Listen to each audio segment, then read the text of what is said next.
मिटमिटा ते तिसगाव या रोडवर रेल्वे पुलाखाली कायम पाणी साचत होते। त्यामुळे वाहनधारकांसह पादचाऱ्यांना देखील मोठी कसरत करून जावे लागत होते। त्यामुळे मिटमिटा येथील ग्रामस्थांनी लोकप्रतिनिधींना व संबंधित अधिकाऱ्यांना लेखी निवेदन दिले। तसेच UCN TV न्यूजला देखील बातमी प्रसिद्ध करण्यात आली। त्या अनुषंगाने या समस्येची दखल घेऊन रेल्वे अधिकारी नांदेड यांनी ताबडतोब कामाला सुरुवात करून स्थानिक निवासियांना या रस्त्याच्या समस्येतून बाहेर काढले। यावेळी भाजप मंडळ अध्यक्ष दीपक बनकर, शालेय समिती अध्यक्ष दिलीप जाधव, चेअरमॅन बाबा मुळे, उपाध्यक्ष गंगाधर चव्हाण, रामनाथ पाटील यांच्यासह ग्रामस्थ मोठ्या संख्येने उपस्थित होते। UCN TV प्रतिनिधी LB पवार।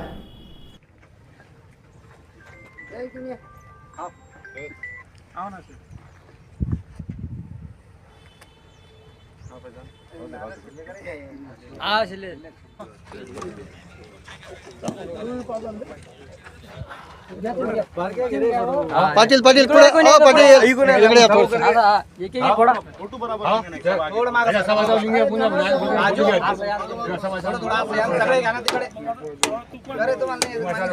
लावा पहिले सासरा कुठे एवढं वजनदार आहे सारा 100 लोकात बी दिसतो सासरा म्हणजे कसं जवळ हातांनी चाललं त्यांना अरे सासरे हातात पूजा 11,000 फोन द्या तुम्ही माळकरी माणूस आहे त्याला मटणाचा हातांनी चालले अरे काटा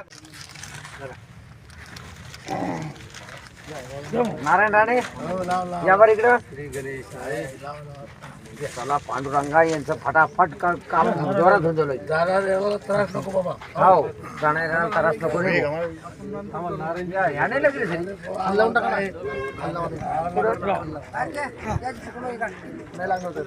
नाही लागणार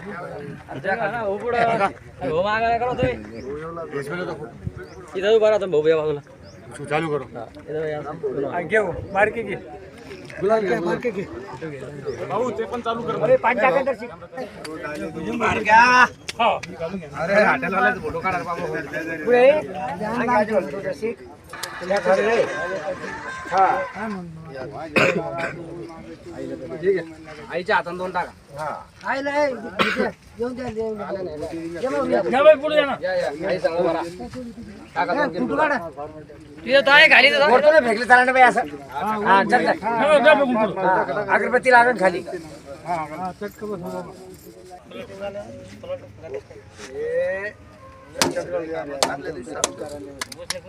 जाणे ना का शौक तुम्ही कामा झाले गोरगरीब तेच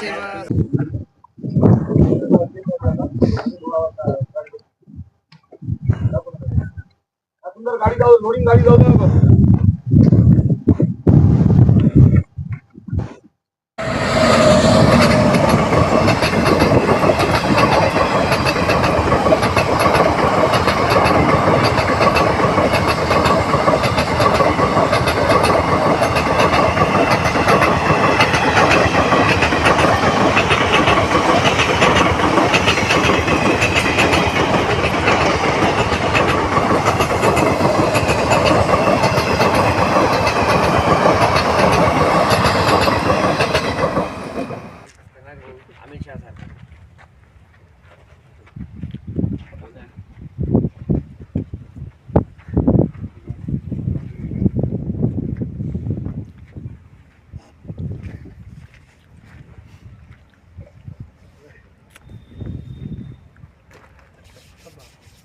चालतं जेव्हा आता थंडी वाऱ्याचं आहे बसा ना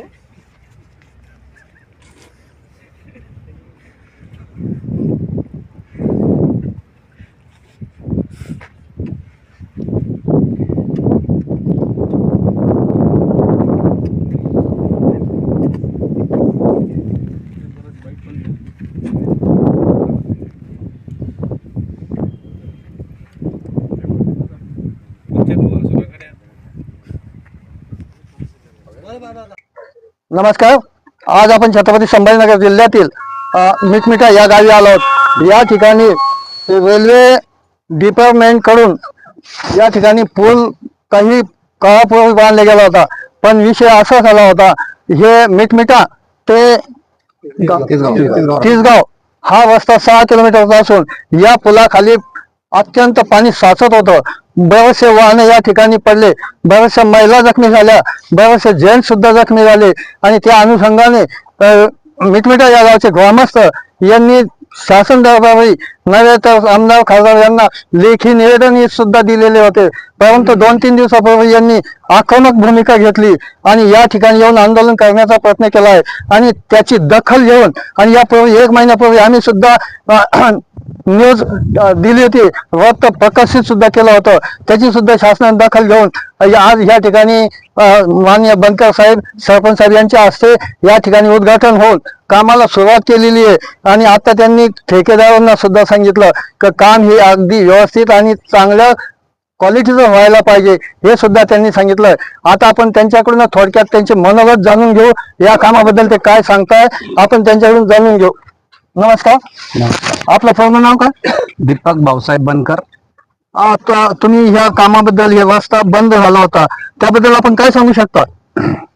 बघा साहेब, या तिसगाव मिटमिटा जो रस्ता झाला 200 फुटी, ज्या वेळेस ते ॲक्वर झाला आणि त्यातूनच आपण तो रस्ता एक 10 ते 12 मीटरचा रस्ता आज डांबर करून घेतला.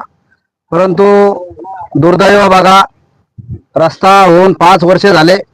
त्या 5 वर्षापासून जे मिटमिटा गावचे रहिवासी आहे, काही जे शेत वाड्या वस्त्यावर राहतात, असे 40 ते 50 घरं या मिटमिटाच्या पटरी जी ओलांडतो त्या रस्त्याच्या पलीकडे आहे आणि त्यांनी तो रेल्वे डिपार्टमेंटने भुयारी मार्ग काढला या ग्रामस्थाला जाण्या येण्यासाठी. तसाच तो मंजूर रिपेअर मधला 200 फुटाचा रस्ता आहे. परंतु 5 वर्ष होऊन सुद्धा त्या रस्त्याचं त्यांनी जे काम केलं ते काम बिलकुल, मी म्हणाल का बिलकुल त्यांनी असं कुठलाही त्यांनी नक्षा किंवा डोळ्यासमोर पुढचा विचार करून केलेला नाही.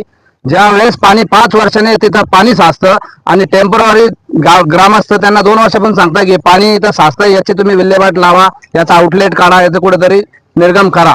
परंतु या रेल्वेच्या जो डिपार्टमेंट आहे त्यांनी उडवाउडीचे उत्तर दिले, ग्रामस्थांची मिटमिटा गावच्या फसवणूक केली आणि हेच जे ग्रामस्थ आहे हे ग्रामस्थ काही दिवसांनी खूप परेशानीत, खूप येणं जाणं त्यांचं कठीण झालं आणि अशातूनच सगळं गाव एका जागी यायला लागलं आणि याच्या चर्चा वारंवार व्हायला लागल्या. आता याचं काहीतरी आपण विल्हेवाट लावली पाहिजे, काहीतरी आपण अंतिम निर्णय घेतला पाहिजे ज्यावेळेस जेणेकरून आपला सगळी समस्या दूर होईल. याच अनुषंगाने आम्ही 2 महिन्याआधी पण तिथला जो शुक्ला आहे, काय त्याचं नाव सुमन शर्मा, त्यांच्याकडे 4 पत्र आमचे आज पण दिलेले आहेत. त्यांनी सुद्धा आमच्याकडे दुर्लक्ष केलं आणि तोडगा काढणं सोडून दिला. परंतु फक्त वेळोवेळी तासभर त्यांनी ट्रॅक्टर पाठवलं, पाणी काढणं, परत ट्रॅक्टर गेलं की दुसऱ्या दिवशी जे ते पाणी तिथं होतं. त्याची परमानंट यांनी सोल्युशन काढलं नाही, परमानंट त्याची विल्हेवाट लावलीच नाही. म्हणून सगळे मिटमिटा ग्रामस्थ परवाच्या दिवशी जमले, माझ्याकडे आले किंवा मी त्यांच्याकडे आलो.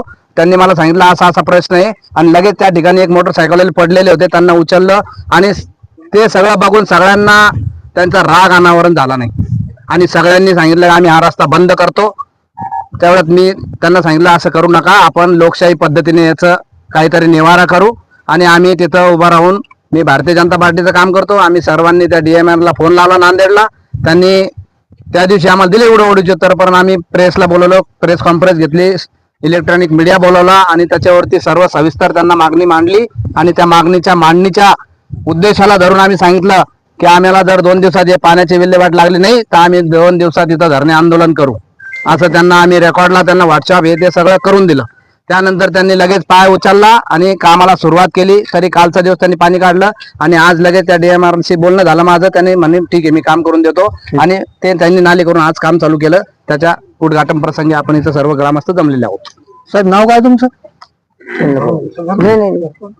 बोला. हे शाळे समितीचे अध्यक्ष नाव काय तुमचं? मी लक्ष्मण बाजीराव बनकर, मिटमिटा येथील रहिवासी असून तुम्ही या रस्त्याबद्दल काय सांगू शकता? मी शालेय कमिटीचा अध्यक्ष असल्यामुळं मला शाळेतली भरपूर माहिती आहे आणि याच शेतवस्तीवरचे जवळजवळ आमच्याकडे जवळजवळ 150 मुलं शाळेमध्ये येतील, परंतु त्यांना यायला इतकी अडचण होती, कमरा इतकं पाणी होतं. माझं ते पाण्यातून आल्यानंतर शाळेमध्ये कपडे ओले झाल्यानंतर बसायचं कसं, त्याच्यामुळे त्यांचे आई वडील काही ट्रॅकवरून मुलाला घेऊन यायचे, त्याच्यामुळे खूप परेशानी होती. त्याच्यामुळे आम्ही सर्व गावकऱ्यांनी आंदोलन केलं आणि प्रशासनानं ऐकलं आणि कामाला सुरुवात केली. त्याचं अभिनंदन मानतो. ठीक आहे. या ठिकाणी विद्यार्थ्यांचा सुद्धा जाण्या येण्याचा मार्ग सुद्धा बंद झाला होता. नाव काय तुमचं? माझं नाव दिलीप जाधव. गाव कोणता? मिटमिटा. या रस्त्याबद्दल जी दुरावस्था झाली होती 5 वर्षापासून, ते आता आज बनकर साहेबांच्या हस्ते उद्घाटन झालं. याबद्दल तुम्ही काय सांगू शकता? अत्यंत दुर्मिळ गोष्ट सांगायची म्हणजे अनेक मुलांना त्रास. आमच्या इकडे जमीन आहे, आमच्या शेती इकडे आहे आणि आजूबाजू सगळे लोक राहतात. गावातले अर्धे लोक इकडे या साईडला राहतात, पट्टीच्या बाजूला राहतात. अच्छा. आणि कधी मोठी दुर्घटना होऊ शकते, काही होऊ शकतं, त्याचा भरोसा नव्हता. कारण की वरून पटरीवरून मुलांना न्यायचं आणायचं तर ती अडचण राहायची. रेल्वे जवळ आली तरी आवाज येत नव्हता आणि खालून जायचं तर रोडला तर पाणी तुंबलेलं राहायचं. मुलांना शाळेत नेण्याची अडचण, लेबरला शेतामध्ये न्यायची अडचण, परत महिला सगळ्यांना अडचणी, खूप अडचणी व्हायच्या. ठीक आहे. आई, नाव काय तुमचं? का सगळी बाळाराम धबेल. हे रस्ता तुमच्या देखत झालेला आहे का? आता झालं 5 वर्ष झालं सासे. हा. आम्ही यायच्या खाली राहतो मळ्यात. आता हे पाणी साचलं होतं, हा. त्याच्याबद्दल काय सांगू शकता बरं तुम्ही? सांगू शकता लय त्रासे, मी पडले, मला चालता येऊन राहिले गुडघा.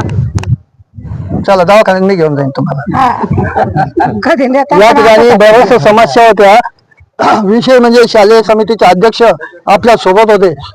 त्यांनी सुद्धा विद्यार्थ्यांची दशा कशी होत होती ते सुद्धा सांगितलं. आणि हे रस्त्याचं जर कधी काम क्लिअर झालं तर लाईफ टाईम विद्यार्थ्यांना नुकसान होणार नाही, विद्यार्थ्यांचे कपडे खराब होणार नाही आणि वाहन 2 व्हीलर असो या 4 व्हीलर असो त्यांचं नुकसान होणार नाही. बरेचसे लोक अपडाऊन करणारे सर्व्हिसवाले लोक सुद्धा इकडून जाणं येणं अपडाऊन करतात, त्यांचा सुद्धा त्रास या कामामुळं व्यवस्थित काम झाल्यामुळं त्रास सहन कमी होईल. UCN न्यूज साठी LV पवार, नमस्कार.